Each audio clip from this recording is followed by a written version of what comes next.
The club versus country debate is one that has been going on a lot of time in the sport of cricket, especially with the growth of franchise leagues the world over and more players in certain nations, particularly the likes of the West Indies and maybe even smaller associate nations or even bigger nations like New Zealand, with players preferring to take a freelance route and choosing to explore their options in these domestic leagues rather than actually committing their long-term cricketing futures to international cricket. Now, it's a debate that's not going to go away anytime soon, mainly because international cricket is going nowhere, but neither is franchise cricket. However, a recent happening with the Afghanistan Cricket Board and three players in Mujeeb Rahman, Naveen Haq and Fazalhaq Farooqi has placed a rather interesting scanner on this debate once again, but also in a different way can also be seen as, let's say, a purview as to, or rather can be seen as a debate of some sort as to what really is acceptable behavior from both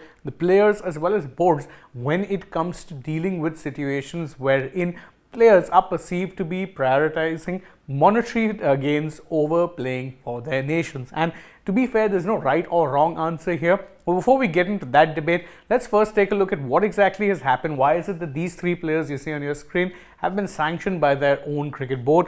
Why is it then that the Afghanistan Cricket Board have chosen to take this step? What has been their response? And whether or not this is something that could be a good thing or a bad thing for the sport of cricket. So without further ado, let's delve into it straight away and look at what the issues are. Now, first off, the ACB, the Afghanistan Cricket Board, have hauled up Mujeeb Rahman, Fazalhaq Farooqi and of course Naveen Haq for delaying on signing their central contracts. Now, the thing is, what these players have done is they were trying to opt out of signing central contracts altogether because all of them wanted to explore their options in franchise leagues where a lot of them would be playing, of course, a lot less cricket in theory than they would be playing internationally, but also more importantly, making a lot more money. However, the ACB have not taken a very kind view to this and have said, look, we are not only going to delay your central contracts for the year, so you will be getting them, but you'll only get them later on, but they've also taken the rather major step of saying, we're not going to be giving you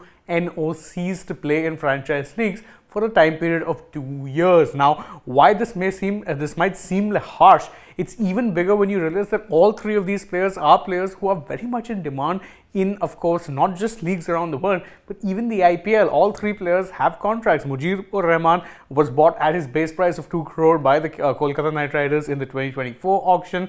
Fazalhaq Farooqi was retained by the Sunrisers Hyderabad, and Naveen Haq was retained by the Lucknow Super Giants. So all three of these players could potentially be missing out on the 2024 edition of the IPL if this particular ban or suspension is held up by the ACB. Will it be held up? We don't really know, but it does seem they're pretty clear on enforcing this and, more importantly, on drawing a line in the sand of what's acceptable behavior for their contracted players. In fact, they said very clearly that the reason they've chosen to take a step like this is to make it clear that players who are centrally contracted need to be prioritizing the nation over what they term personal gain. In fact, this is one part of the statement which they put out announcing this decision. They said this decision is made with a focus on national priorities aligned with the ACB's core values and principles. It highlights the necessity for every player to prioritize the country's interests above their personal ones. As I said, the personal ones being seen here are the fact that the likes of Mujeeb, Naveen and Fazalhaq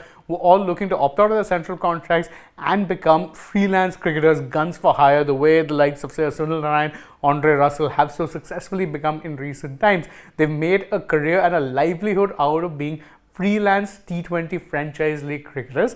That's the route these guys wanted to take as well, but the ACB put a firm stop to that. Of course, if you are someone who, like many people, firmly believes that cricket should be international first, so country first, you'd be perfectly happy with what it is that the ACB have done. But personally, I do think that there's a lot of grey areas here which really aren't probably being explored enough. For one, if these players don't have central contracts with the ACB, then why is it that the ACB needs to be issuing them NOCs for playing domestic leagues anyway? Technically, if they're not contracted, then they should be free to sign with whichever franchise they like. That should be the case in theory, right?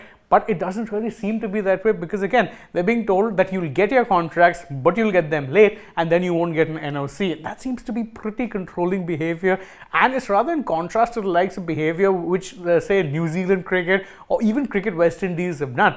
They've not made it overarchingly draconian. More often than not, if players want to opt out of the system, they let them opt out and say, you know what, we're going to focus on building a team around players who are dedicated to the national cause, who want to play international cricket. Is that a better solution? Personally, I think it is. I think it's better that if these players don't want to be playing international cricket, then you're better off letting them go and finding players who are more focused on international cricket. Because again, at the end of the day, it's in no one's interest to be forcing players to play against their will, or doing stuff like this wherein you're withholding their contracts but also saying, look, no NOCs. Personally, I do think that it should be left up to the players and the boards to amicably come to a resolution.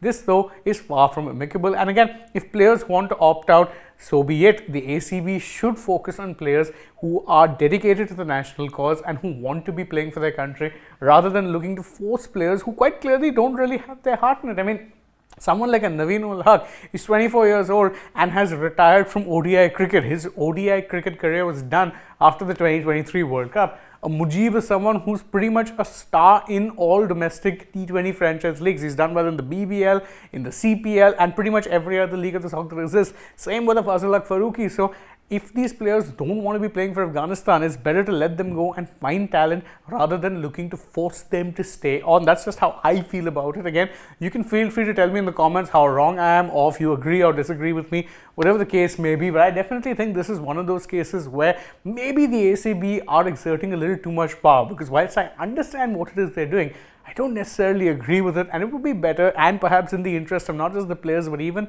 the country, for them to come to an amicable solution and move forward rather than doing what it is they're doing, because it does seem a bit harsh. At least that's how I feel. What do you guys think? You can let us know in the comments below, and don't forget to like this video, share it with your friends, subscribe to the channel, tap that bell icon if you haven't already. Also go ahead, follow us on Instagram, Twitter, Facebook. Don't forget to download the AajTak app, and if you're already on the channel, well, then go right ahead and check out some other videos we've done as well. For now though, from my side, it's goodbye.